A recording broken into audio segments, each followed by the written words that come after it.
Good morning, Teresa here, supporting you through these challenging, sometimes very scary times, supporting you to stay anchored in abundance.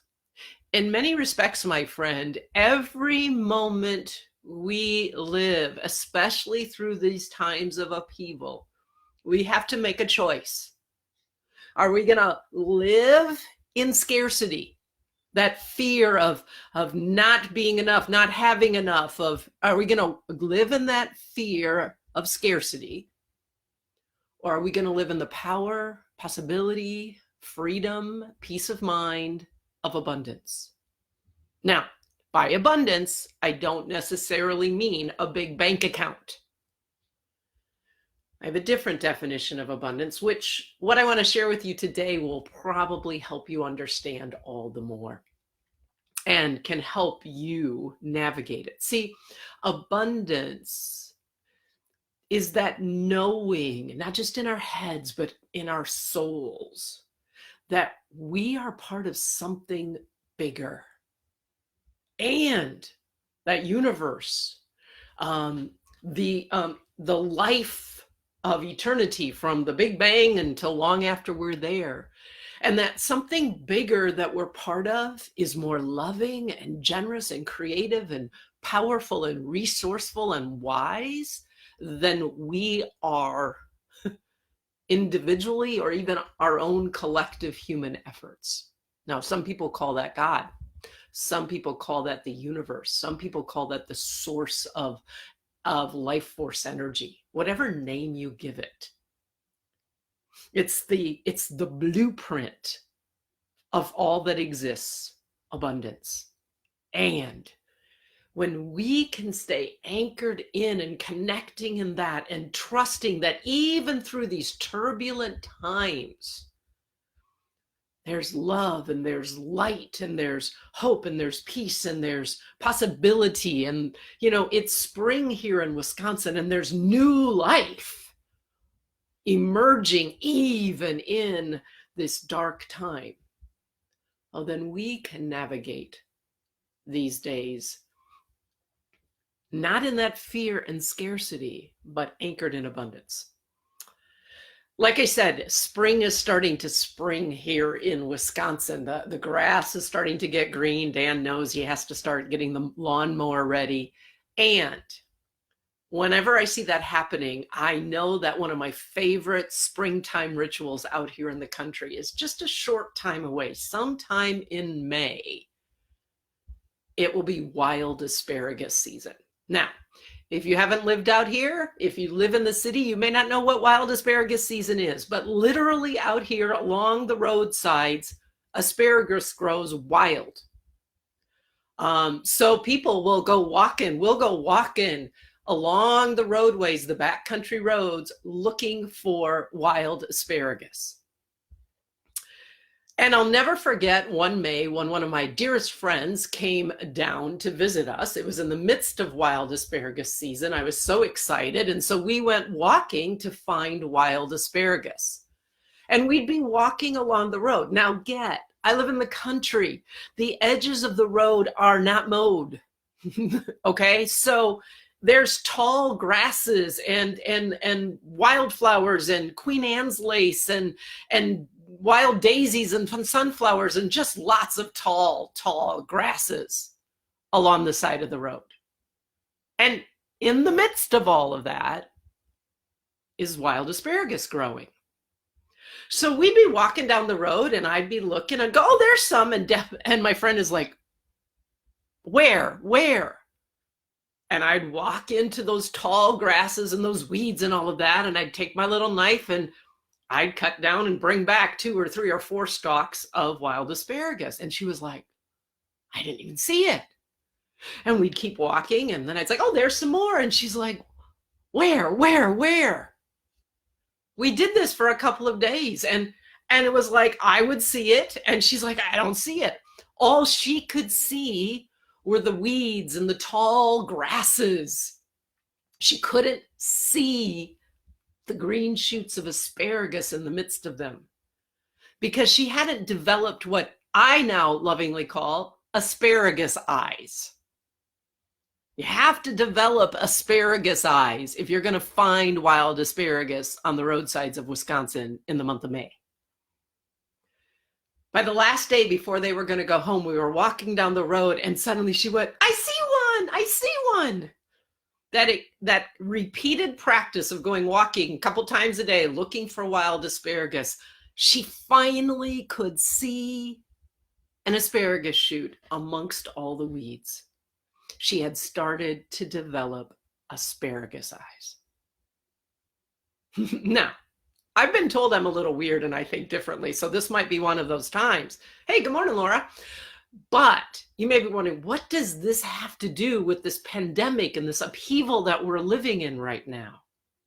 It has everything to do with it. Because in the midst of what may seem like a whole bunch of weeds, all sorts of things we don't want to have happen, scary things and discombobulating things and all of that, there's asparagus, my friends. Only it's not really asparagus. It's what I call grace. It's the little moments of joy and wonder. It's the unexpected surprises. I was talking to a friend the other day, and all of his kids are home from school, and they're adjusting to this. It feels weird, to have them all there, and sometimes it's a little irritating. And then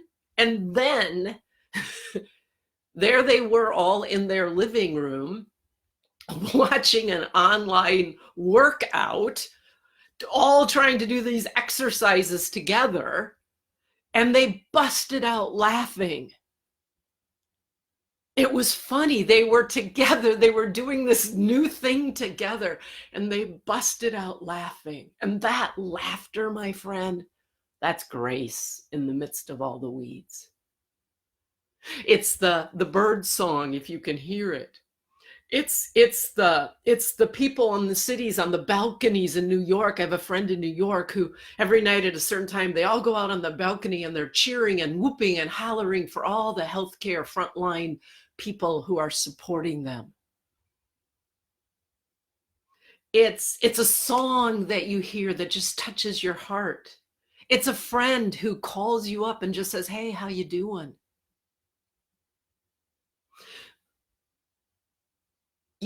Last night, literally, we have a patch of asparagus in our garden. And one thing we do every year before it starts to get too green is we burn it, because there's a lot of quackgrass growing and weeds growing in it too. And it can choke the growth of the early asparagus. So we burned that patch, which does two things. For at least temporarily, it kills the weeds and slows their growth, and it warms the soil so the asparagus can start to emerge faster. It's pretty easy to see the asparagus when it starts coming up because we've burned away all of the weeds. It's easy. You can see it. It's much harder to see the asparagus that grows wild, surrounded by the grasses and weeds. Similarly, it's so much easier to see grace and all good things and the loveliness and the beauty of life when life is going well.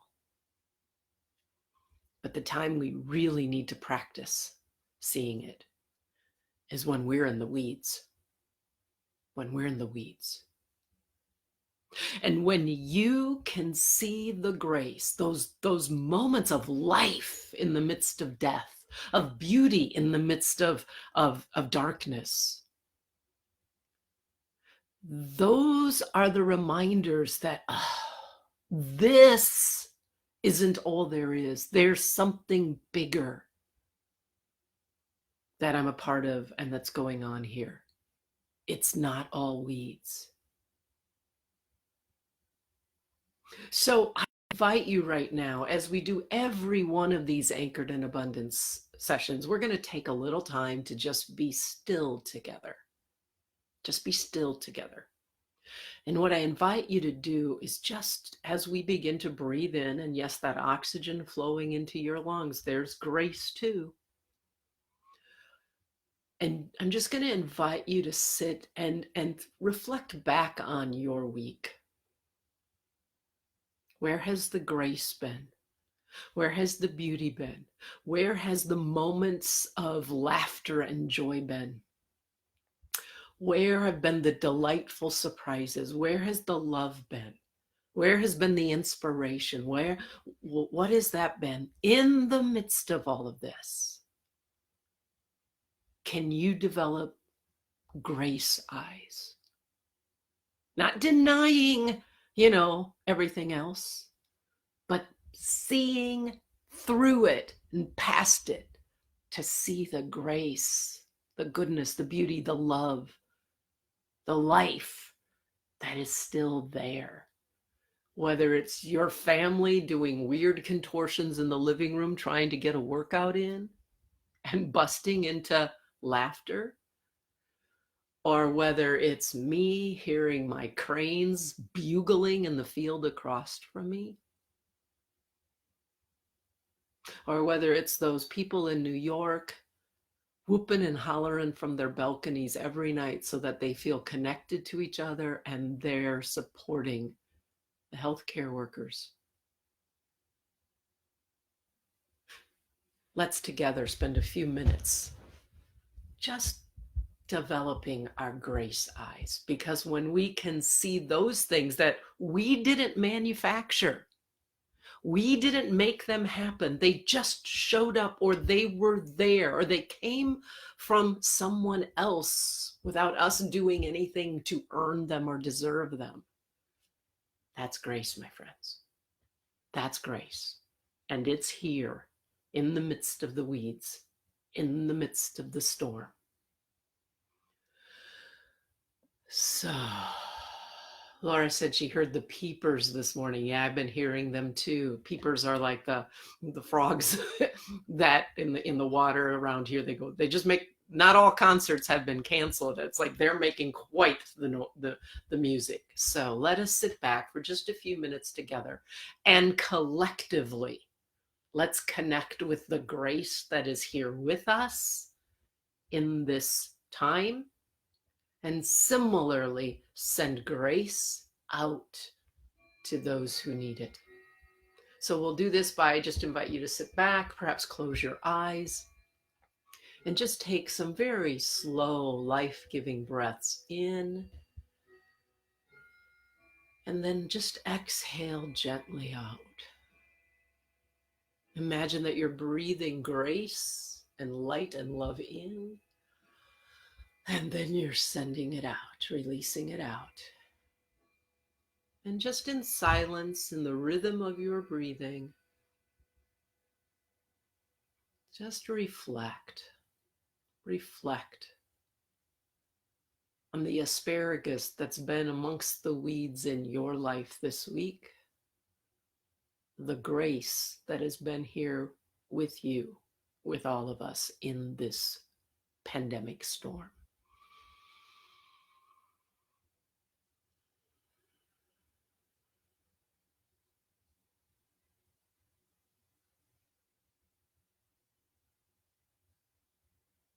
Because when we can develop our grace eyes and see it, that's how we can stay anchored in abundance and not get mired in the weeds.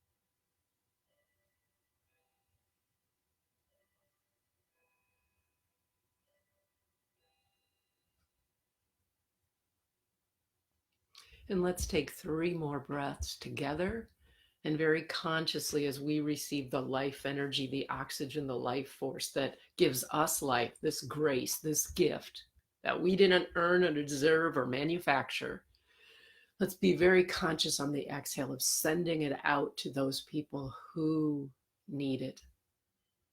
Those who are on the front line, helping people in health crisis.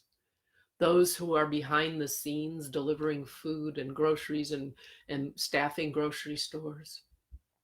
Let's just take 3 collective breaths in, breathing in that life force for ourselves, that grace, and then just sending it out into the world.